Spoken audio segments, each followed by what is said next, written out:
Based Russian reports Nike to the police for lack of white diversity. Now that's funny. Now that is actually genuinely funny. And hey, he's probably got a case too. That's the worst part of it all. Oh, I am starting to really like Russia. I really am. And hey, we've been talking a lot about the rings of power recently because it is necessary, and we're likely to talk a hell of a lot more about it, as well as I genuinely do believe it might be one of the biggest and most decisive battlegrounds in our current cultural war, if you would like to put it that way. But you need a little bit of fun every now and then, and Nike getting sued for not having enough Russian representation. That's just beautiful. That is just actually beautiful. Now, this is a Russian language site that I've translated via good old-fashioned Google Translate here, basically. So there might be some, mistakes in translation, surely, but the gist of it remains. So, SK will check Nike due to the lack of white models on the Russian language site. Now, SK, you can see here if I get up the translation, it said ZCK here. That is the Russian investigatory body, which is this one here, the Investigative Committee of Russia, which is named something like Следственный Committee. I did not get that right, but it is abbreviated CK, as you can see here. So this does check out, it does appear to be the correct body, and they are investigating this complaint, which was launched by a resident of Moscow. He asked the investigative committee to check the American company Nike for racial discrimination. Perfect. Absolutely perfect. Against Russians. The complainant, named Yevgeny Smirnov, Yevgeny? I don't speak Russian. Found it offensive to see almost complete absence of white models on Nike's Russian language site.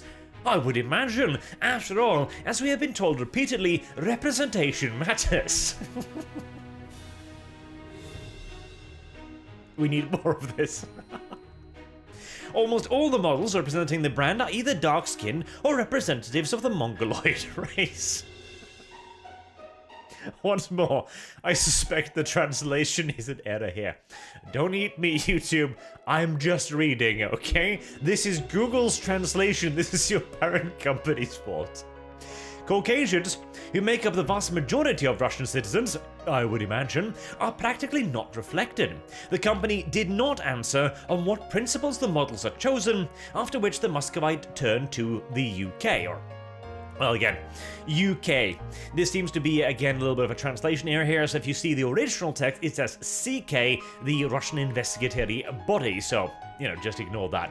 And I mean, to be fair, the models they've shown here don't,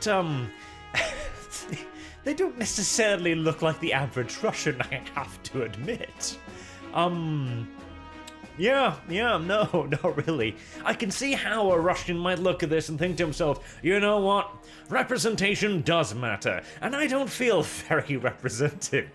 By Nike, why are you selling me clothing if you can't actually show what the clothing are going to look like on me?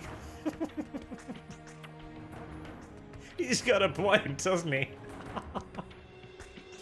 The company policy is to impose Western values and stereotypes that are alien to European culture in general and Slavic culture in particular. The Novosti quoted the document with a mark of acceptance for consideration. So the investigative committee have already accepted this, and they will be investigating whether or not this is in violation of Russian law, which, to be fair, knowing Russia, it probably is. Hell, it hopefully is, because, it's all well and good to champion the cause of diversity when it doesn't cost you a damn diddly thing, except getting dragged through social media on occasion here and there. But what if championing social justice would get you kicked out of Russia, a country with a fair few people who have a fondness for Nike clothing? How deep do these convictions really go, I wonder? I think we'll find out. Nike refused to communicate, not only with a dissatisfied customer, the dissatisfied customer, I presume, but also with Russian journalists. For 2 days, there were no answers to requests. If the UK, again probably the CK, finds signs of violation of equality of rights and freedoms in the activities of the manufacturer, a criminal case will be opened under Article 136 of the Criminal Code of the Russian Federation. God, I hope it happens. God, Right. Let me expand upon the previous point a little bit, shall I? Because he does point out some interesting things here.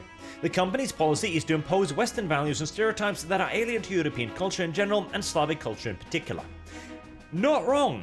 Genuinely not wrong. These companies do appear to be pushing a very clear and very political agenda. Again, when I turn to the topic of the Lord of the Rings, there is only one reason for making a black dwarf in the Lord of the Rings, and that is modern day racial politics. Furthermore, you could certainly argue that the primary reason why these are the models chosen to represent Nike in Russia is the exact same one. Because again, not stereotypical Russians by and large. Is this the imposition of Western values onto the Russian market? It's kind of difficult to argue the opposite, though I might specify rather than Western, I might argue specifically American modern values, and even more specifically, modern day wokest American values. Are they the, oh Jesus, English. Alien to European culture, that was the word I was looking for. Antithesis or anti.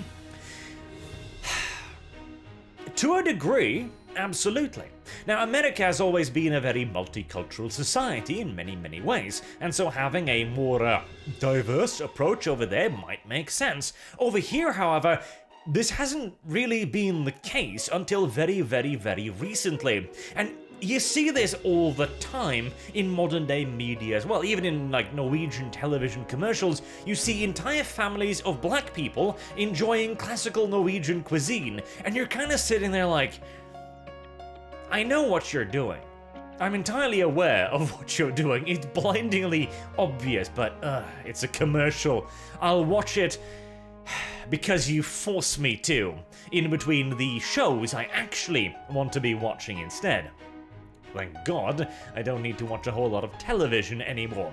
But is it alien specifically to Slavic culture? Oh, Jesus. Hell yes. Good God, yes. The Russian legal system is, well, we can certainly level a fair bit of critique against it. Is it particularly open and accepting? Perhaps not. It does have laws against homosexual propaganda, amongst other things.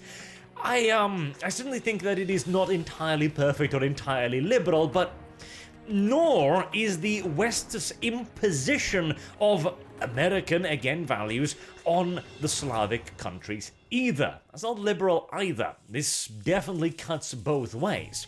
And if, indeed, this somehow does go against Russian laws, then hell, beat them with it, absolutely, viciously and unrelentingly. Because as I've said multiple times, these enormous multi-billion dollar, sometimes trillion-dollar corporations need to be taught that their terms of service and their opinions are not above a nation's legal system.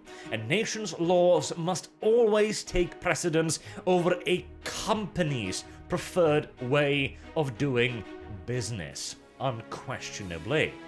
Plus, considering this is one of those companies that have been pushing diversity non-stop, it is always funny to see them get bitten and hoisted by their own petard, isn't it? The world's not quite lost yet. There is still hope on the horizon. And hopefully, again, the Lord of the Rings, Rings of Power, will illustrate this yet further to us over here in the West as well. Until the point that we too will receive heroes like Yevgeny Smirnov here. We can only hope. Until next time, I've been Arch. Thank you all very much for watching, and hope to see you all again soon. Till then, have a good day.